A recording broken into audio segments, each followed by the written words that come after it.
Oke, assalamualaikum warahmatullahi wabarakatuh. Alhamdulillah, luar biasa ya sahabat semua. Tadi kita udah mendengar bagaimana cerita inspirasi ya, cerita sukses dari top leader Irfan. Seorang tukang cukur aja bisa gitu, sangat luar biasa. Saya ingat betul ketika pertama ketemu sama beliau ya, waktu itu dikenalin sama adiknya. Nah itu diculik dibawa ke kantor PTBS. Nah terus kemudian ketemu sama saya gak kenal sama dia, tapi saya cuma tahu dari Kang Uus, latar belakang Kang Irfan seorang tukang cukur. Nah dia pengen ngajak kakaknya supaya sukses bareng. Padahal waktu itu Kang Uus juga belum join, saya belum join gitu. Cuman baru mau join hari itu. Nah akhirnya Kang Irfan datang. Nah ketika pertama ketemu, saya langsung sadarkan tangan saya. Siap mobilio, siap riset, siap nggak mau jadi tukang cukur lagi. Nah waktu itu dia bingung, tapi saya yakin setiap orang pasti pengen sukses, setiap orang pasti pengen punya mobil, setiap orang pengen merubah hidupnya gitu. Nah akhirnya apa? Saya yakin dia pasti ingin sukses. Kamu pengen sukses nggak? Pengen. Ya udah salaman dulu. Ya udah sukses gitu. Nah jadi di awal ketika saya bergabung semua orang saya kenalin seperti itu. Walaupun calon member juga gitu. Saya kenalinya seperti itu di awal. Keyakinannya begitu luar biasa, benar-benar gila-gilaan. Waktu awal saya join, jadi alhamdulillah hasilnya ternyata luar biasa. Dan saya mulai konsep nih, bagaimana supaya benar-benar kawan-kawan juga mendapatkan hasil yang luar biasa. Makanya ada di Zoom meeting awal sampai Zoom meeting sekarang adalah untuk merubah ini, ya, untuk merubah sesuatu yang ada di dalam diri kita, ya, yaitu kalau misalkan saya sebut ini laptop. Nah saya pelajari ya, saya pelajari tentang kehidupan ini bahwa tidak ada yang namanya kebetulan. Jadi misalkan contoh kita nih naik motor ya, lupa bawa SIM, kita berangkat. Nah terus di tengah jalan kita ingat bahwa kita nggak bawa SIM gitu. Terus akhirnya apa? Muncul rasa was-was, muncul rasa takut. Dan apa yang terjadi? Ternyata kita malah dirazia beneran gitu. Dan ada kalanya kita lupa bawa SIM, terus kita berangkat ya ke tujuan kita naik motor. Nah tahu-tahu sampai di tujuan, ketika ada razia kita tenang aja karena merasa punya SIM. Nah pas sampai tujuan ternyata kita ingat, oh SIM saya ketinggalan di atas televisi di rumah. Tapi ya alhamdulillah nggak kena razia gitu. Nah apakah itu kebetulan? Enggak ada yang namanya kebetulan teman-teman semua. Jadi semua hal yang terjadi di kehidupan kita, ini kita sendiri yang menarik sebetulnya. Lah kenapa kok Kang Dani kayak gitu? Nah kalau misalkan kata Pak Ustadz Nasrullah ya, ada hukum yang namanya the law of projection ya. The law of projection, di mana ada sebuah laptop, proyektor, dan juga layar. Nah layar ini adalah kehidupan kita. Layar ini adalah fakta real yang terjadi di kehidupan kita saat ini. Nah terus kemudian ada proyektor. Proyektor ini adalah apa?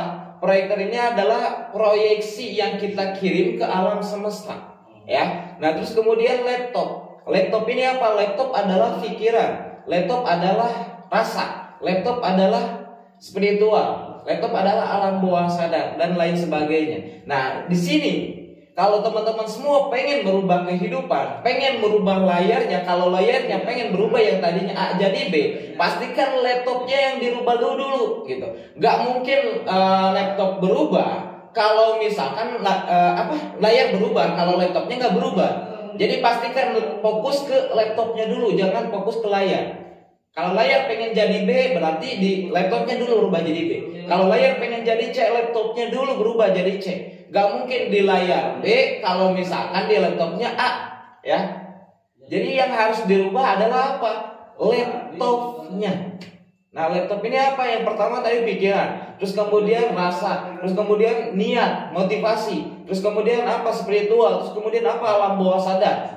Nah ini saya akan bedah secara terpisah satu persatu teman-teman semua. Nah yang pertama pikiran. Nah di awal materi sampai sekarang ya, sebetulnya saya ingin merubah cara berpikir teman-teman semua, cara berpikir kawan-kawan semua, di mana kekuatan pikiran ini begitu luar biasa gitu, begitu dahsyat. Nah kekuatan pikiran ini sampai mengeluarkan energi setiap hari 63.000 ya.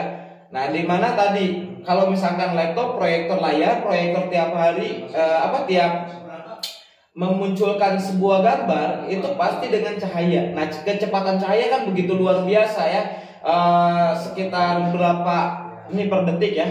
Nah, kalau misalkan doa ya, doa lewat pikiran ini juga 1, sekian detik. Dimana ketika kita berpikir setiap hari itu mengeluarkan energi 63.000. Kita berdoa setiap hari 63.000 kali lewat pikiran kita. Nah, sedangkan satu hari itu kurang lebih 86.000 detik. Ya, 86.000 dibagi 63.000 berarti 1, sekian detik. 1, sekian detik kita berdoa lewat pikiran kita. Coba cek teman-teman semua, apa doa teman-teman semua. Makanya saya sangat sayang sekali gitu. Kalau misalkan kawan-kawan semua di pikiran ya kecil gitu. Kalau misalkan pikiran Anda hanya sekedar realita, hanya sekedar layar yang terjadi. Kalau di layar terjadi saat ini Anda lagi miskin, ya Anda berpikir Anda miskin. Akhirnya apa? Anda berdoa, ya Allah miskinkan saya, tambahkan miskinkan saya, tambahkan miskinkan lagi. Kalau misalkan saat ini di layar kehidupan Anda adalah hutang, terus Anda berpikir hutang, maka Anda lagi berdoa, ya Allah tambahkan hutang kepada saya, tambahkan hutang kepada saya, tambahkan lagi, tambahkan lagi. Wajar kalau sampai saat ini kalau yang kita fokuskan hutang, yang datang ke kehidupan kita adalah masalah hutang, masalah hutang lagi, masalah hutang lagi, masalah hutang lagi. Karena apa? Karena laptopnya nggak dirubah, pikirannya nggak dirubah, layar nggak akan pernah berubah kalau laptopnya nggak dirubah. Nah, makanya ketika awal saya bergabung dengan bisnis ini, saya begitu yakin, saya begitu optimis, saya begitu antusias, dan saya merubah pikiran saya dulu. Ya, saya manipulasi pikiran dulu bahwa saya udah punya nih mobilnya. Padahal belum join, padahal baru mau berproses. Tapi saya yakinin diri saya pasti bisa 1 bulan mobil. Dan alhamdulillah 4 hari mobilio. Jadi yang saya rubah pertama laptopnya dulu nih. Jangan fokus ke layar, fokus ke laptopnya dulu. Makanya ketika kita mau bangun branding ya, membangun brand. Kalau misalkan kita pengen branding kita bagus, ya branding kita hebat, ya berarti apa? Rubah dulu cara berpikir kita. Rubah dulu laptopnya. Akhirnya apa? Ngebangun brandnya enak gitu. Kayak misalkan contoh kemarin saya sharing sama leader Arif ya. Seorang anak muda usia 20 tahun, luar biasa sekali sahabat semua. Dulunya seorang yang yang pelin-pelan, yang nggak pede, nggak jago ngomong dan lain sebagainya. Dan pas pertama ketemu sama saya juga, saya tahu betul dia seorang yang benar-benar pemalu, seorang yang benar-benar pendiam. Tapi alhamdulillah ketika saya sharing sama beliau benar-benar mau praktekkan ilmunya. Dan akhirnya buat brand di Facebook, di Instagram bahwa dia siap jalan-jalan ke 20 negara gitu. Nah, jadi di sana impian usia 20 tahun dia pengen ke 20 negara. Dan alhamdulillah ternyata tercapai, bisa jalan-jalan ke Turki kemarin teman-teman semua. Jadi mulai dari pikiran kita dulu kawan-kawan. Pikiran kita rubah. Terus kemudian apa? Ada rasa. Nah, rasa ini sesuatu yang sangat benar-benar luar biasa. Mungkin ini akan dibuat materi khusus ya tentang vibrasi, karena dari rasa ini menjadi vibrasi. Kemudian ada lagi alam bawah sadar. Nah, alam bawah sadar nanti akan dibuatkan materi khusus juga biar lebih maksimal lagi. Terus kemudian ada niat.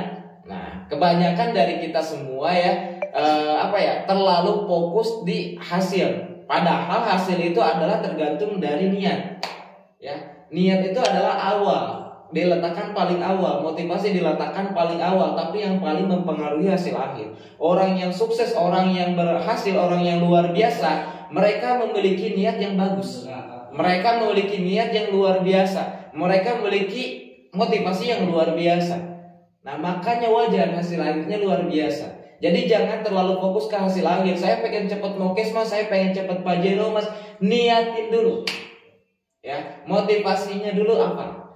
Ya, pastikan motivasinya untuk banyak orang. Pastikan niatnya untuk banyak orang. Supaya apa? Supaya mempercepat impian kita tercapai. Nanti kita akan bahas masalah energi ya, dari niat motivasi. Terus kemudian ada juga spiritual. Ya, spiritual. Nah, ibadah kita bagaimana, hubungan kita dengan yang Maha Pencipta bagaimana, karena ini sesuatu yang sangat penting.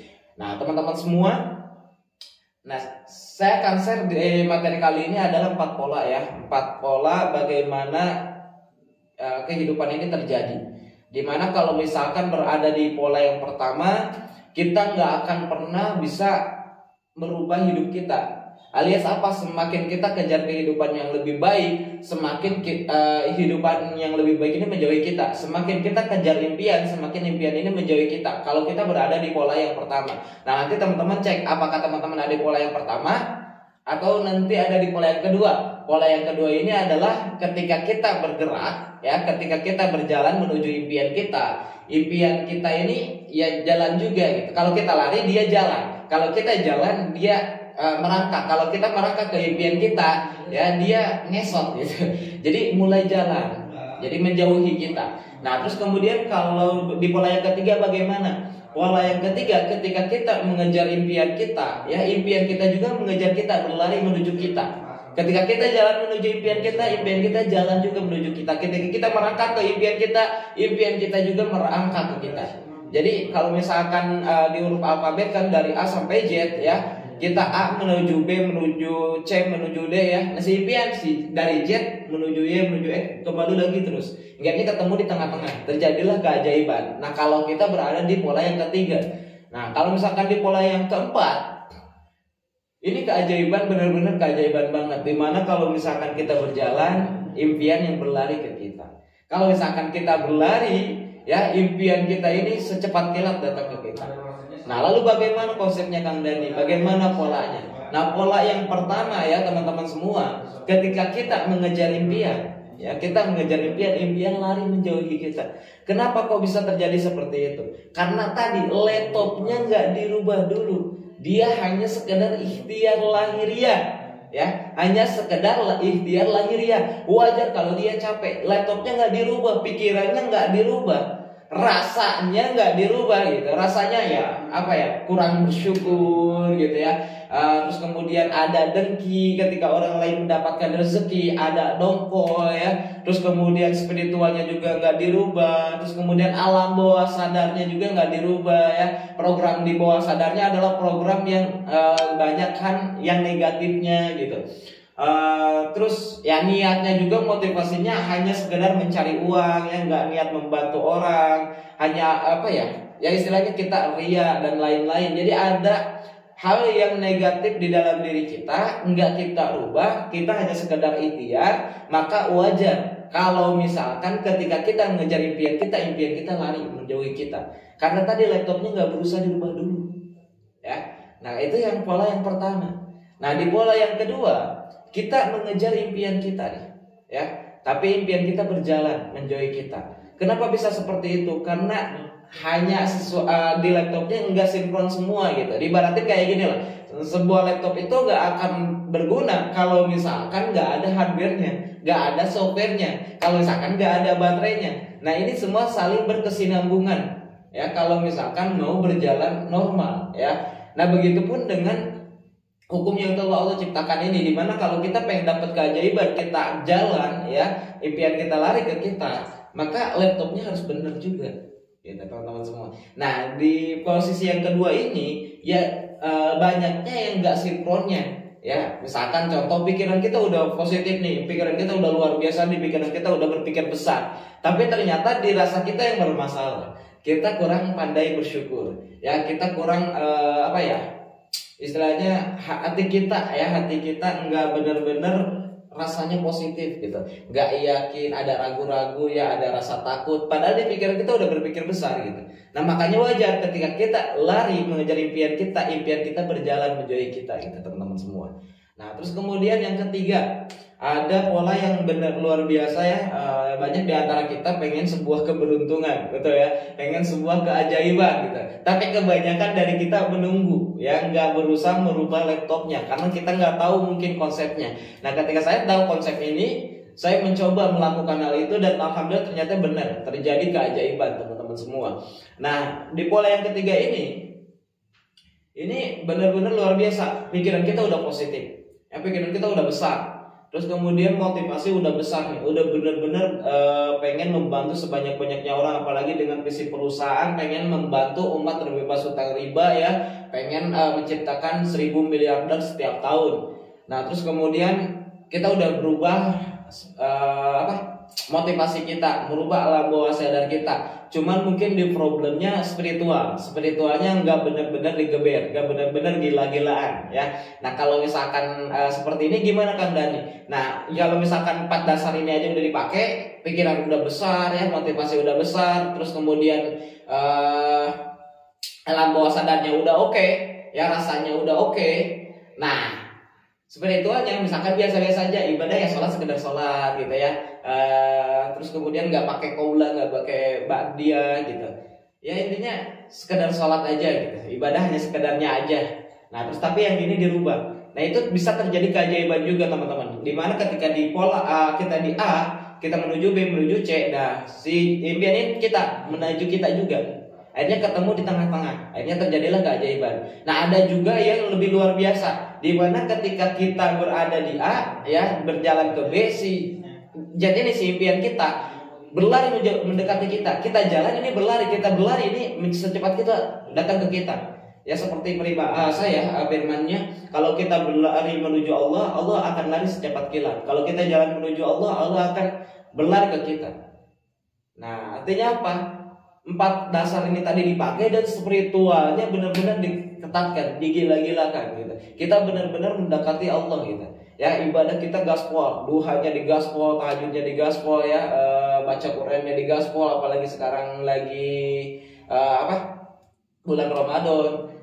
Nah pahalanya berkali-kali lipat. Nah insya Allah teman-teman semua bisa mempercepat impian kawan-kawan semua. Jadi rubah pikirannya terlebih dahulu, rubah rasanya terlebih dahulu, rubah alam bawah sadarnya terlebih dahulu, rubah rasa pikiran alam bawah sadar, motivasi dan juga spiritual. Rubah semua. Kalau misalkan semuanya dirubah, insya Allah ya kehidupan kita akan berubah. Nah kebanyakan dari kita kesalahannya terlalu fokus ke alam sekunder. Alam sekunder itu apa? Alam realita, alam kenyataan saat ini yang terjadi. Nggak fokus bagaimana merubah laptopnya. Kalau laptopnya berubah, insya Allah pada layarnya berubah. Kalau kita terlalu fokus ke layar, kita terlalu fokus ke kehidupan nyata, maka yang terjadi nggak akan pernah berubah. Karena kita terlalu fokus ke situ. Ya teman-teman semua. Itu materi mungkin malam ini ya. Nanti akan dibedah satu persatu antara pikiran, rasa, spiritual, terus kemudian motivasi dan juga terakhir intinya 5 poin itu: pikiran, rasa, alam bawah sadar, spiritual dan juga motivasi. Dibahas secara rinci ya teman-teman semua di Zoom meeting berikutnya. Cuman sekarang saya ingin menekankan di pikiran kawan-kawan semua, pastikan rubah menjadi pikiran yang sangat luar biasa. Ketika saya awal bergabung dengan bisnis ini, kondisi saya minus, tapi saya nggak peduli dengan minus saya. Yang saya pedulikan adalah apa? Saya fokus kepada apa yang akan saya dapat ke depan ya. Dan saya rubah pikiran saya bahwa saya nanti ketika sukses ya, saya udah dapat mobilio, saya udah dapat Pajero, saya bisa punya penghasilan jutaan per hari, saya bisa dapat rumah, saya bisa punya banyak relasi. Maka masalah hutang saat ini, masalah yang terjadi di kehidupan saya saat ini, fakta real ya, masalah yang terjadi di kehidupan saya itu akan berubah dengan sendirinya nanti ke depan. Ketika saya udah dapat mobil, udah dapat Pajero, udah dapat rumah, udah dapat semuanya. Jadi saya nggak fokus ke masalah. Yang saya fokuskan adalah impian saya, karena merubah pikiran dulu nih. Kalau kita mau merubah layarnya, gitu. Kalau kita mau merubah layar, rubah laptopnya dulu. Salah satunya pikiran kita. Nah ini yang saya lakukan kawan-kawan semua, dan alhamdulillah terbukti. Akhirnya saya bisa merubah hidup saya, gitu teman-teman. Jadi pastikan di awal pikirannya dulu dirubah. Jangan fokus ke masalah. Kalau ada masalah, cukup 5 tahun 5 menit aja. Ya 5 tahun 5 menit. Ini konsep yang saya pakai. Misalkan contoh teman-teman semua menjalankan bisnis eco racing nih dalam waktu 5 tahun hanya baru 1 luxury gitu. Berarti dapat reward baru 1,67 miliar. Nah, dan kalau misalkan 5 tahun 1,67 miliar ya, akomodasi paling berapa sih dalam berproses jalankan bisnis ini dalam waktu 5 tahun gitu. Nah mungkin anggaplah misalkan kita benar-benar capek jalanin bisnis ini ya, tahun habis 100 juta gitu akomodasi, kali 5 tahun 500 juta, tinggal 1,67 M dikurangi 500 juta berapa? Berarti sisa 1,1 M. Kita bisa punya rumah, kita bisa punya mobil, beli mobil, beli rumah, beres gitu. Nah akhirnya apa? Ya udah nggak usah pikirin masalah gitu. Sekarang kita emang punya utang. Sekarang emang kita berproses. Emang sekarang kita numbukin buat berjuang di bisnis ini. Tapi nanti ketika kita udah sukses, udah dapat Pajero, udah dapat rumah, maka kehidupan kita akan berubah. Jadi jangan terlalu fokus ke masalah, jangan terlalu fokus ke fakta kehidupan sekarang, tapi fokuslah untuk merubah laptop dan bergeraklah. Insya Allah kehidupan kita akan berubah 180 derajat. Itu ya, Kang Ade. Kalau misalkan ada yang mau bertanya boleh